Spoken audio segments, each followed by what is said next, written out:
What up, just if you JP in the house.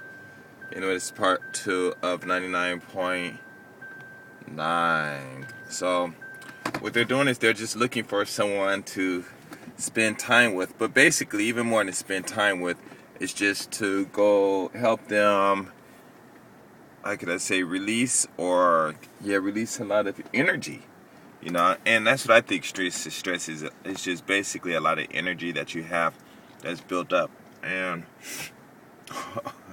well, maybe it is. Actually, I never actually looked up the word stress. So, I don't know exactly what it is. But yeah, I think it's just a lot of energy that is built up. And people look to get rid of it. And like I said, those guys, they just look for people to share and to help get rid of that energy. And a lot of times, a lot of people, they come back for a different number of reasons. I think it's mainly because they enjoy the time, of course. But then another thing, too, is maybe because they just don't understand or know how to get rid of that energy, without having to go to different places. But it's okay because, of course, it helps economically also. However, dealing with, like for myself, when I was in the States, I didn't drink. Maybe when I went out, I just drank Snapple or juice or cranberry juice, mostly cranberry juice mixed with pineapple juice, I think it was. And I would just drink that all night, or whenever, and just go to the clubs and stuff, relax, enjoy.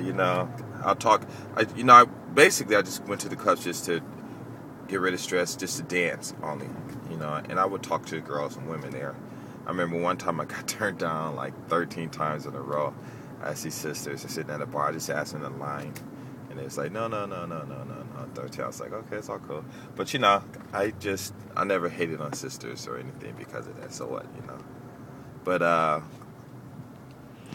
yeah, 99.9% of the attention that you need, you really, really have to give it to yourself. And a lot of people don't actually know how to do this. And right now, I'm just like, on my life is just like a trial of, well, how can I get this attention? Like, for instance, if I ask my wife, let's go out, and she'll say no, which she's done many, many times. Maybe 90% of the time I'll ask her to go, let's go on a date, and she'll pretty much say no. But when she wants to go out, I always say yeah. So, but it's always something that I have to deal with, and it's stressful, and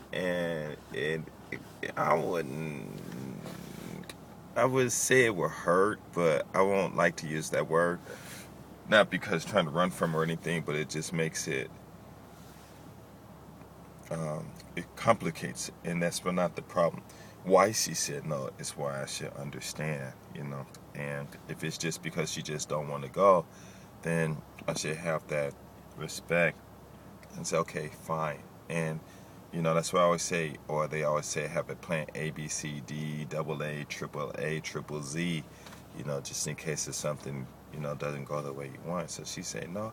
And especially if it's like a day off and we're both off, and, she'll say no.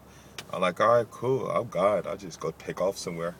And, she'll sit in the house, or maybe she got something she does. I don't know. I don't really care, because that's another thing too, which you might want to understand is trust. 99.9% of the trust you need to give to people is the trust that what they're going to do in a particular situation. In other words, if you got a girl or a guy or something like that you're dating, and they messing around, and it, but you're still in love with it, well, don't worry about it. And if you just want to stay with them, then fine, don't worry about it. Just trust that when they get in that situation, that's just what's going to happen. And once you understand those things, that will take so much pressure off of you.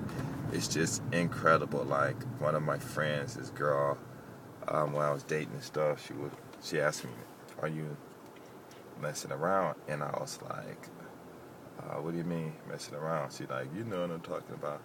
And I'm like, if I am, if I'm not, so what? You know? She said, well, I don't like it. I'm like, well, I don't care. You know, I don't ask what you do, but I'm not doing it. I said, yeah, but just in case, if you are, I mean, that's you're happy. You know, you go out with your friends and you do it, everything, you know, you do whatever you want and all the things that you want to do. And why do you do those things? You do those things because you're happy. And the only reason I would be jealous of that is because of selfishness, period, point blank, just straight up selfishness. I'm jealous because you're having fun and I'm not having fun. Or even worse than that is I'm just jealous because I don't know the details of what's going on. And that makes it even worse. So I learned that a long time ago about trust.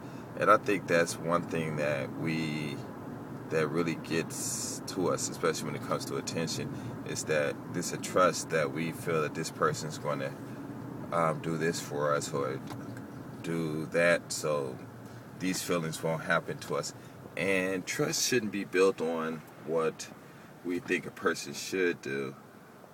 Trust should be built on what we know a person will do, and then from there you're able to have a more advantageous viewpoint or defense or offense or whatever that protects you.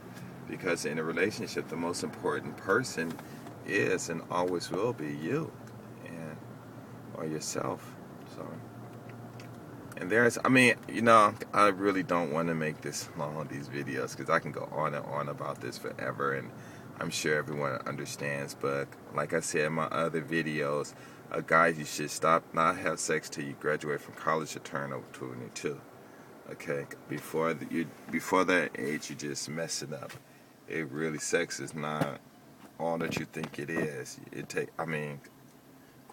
Almost every person that I've met who's older,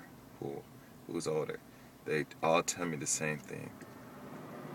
If you last in a relationship and you and your friend, and you and your wife or your spouse or whoever becomes best friends, then you had a good relationship.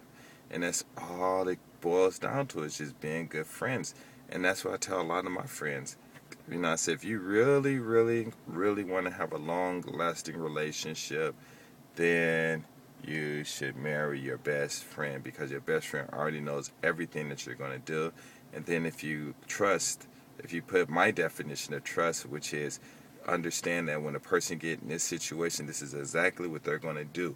So you already know what this person is going to do when you start these relationships with them, and maybe you just want to just stick it out with them, and that's it. But like I said, 99.9% of the attention that you need, you have to give it to yourself. And I think one thing that really slows people down about self-love, I believe it's just definitions. Even though you speak a language, maybe we're not able to express these feelings that we have, these emotions and these thoughts that we have in such a way that maybe we don't even understand. In such a way that we understand because we don't understand what's going on. Like, I was watching this video by one of my subscribers, and she was talking about love and all these things, and I'm just saying, like, wow, why would the first videos that you should ever make, and you guys should do this, make videos of why you love yourself, and do that, because if you don't love yourself, then that's the start of, I wouldn't necessarily say self-destruction, but it's not going to help, and a lot of pitfalls that you could easily avoid just because you love yourself. Just because you love yourself, you won't be able to avoid them. And of course, we got history to go through this, especially, the slavery that we went through, and you guys should really understand who the people that really enslaved us and stuff, and who they are and what they're all about and stuff like that, because something going on and you can win, it's very easy, I believe, but it got to start with you. Let's see what else I could think of. Okay, that's it.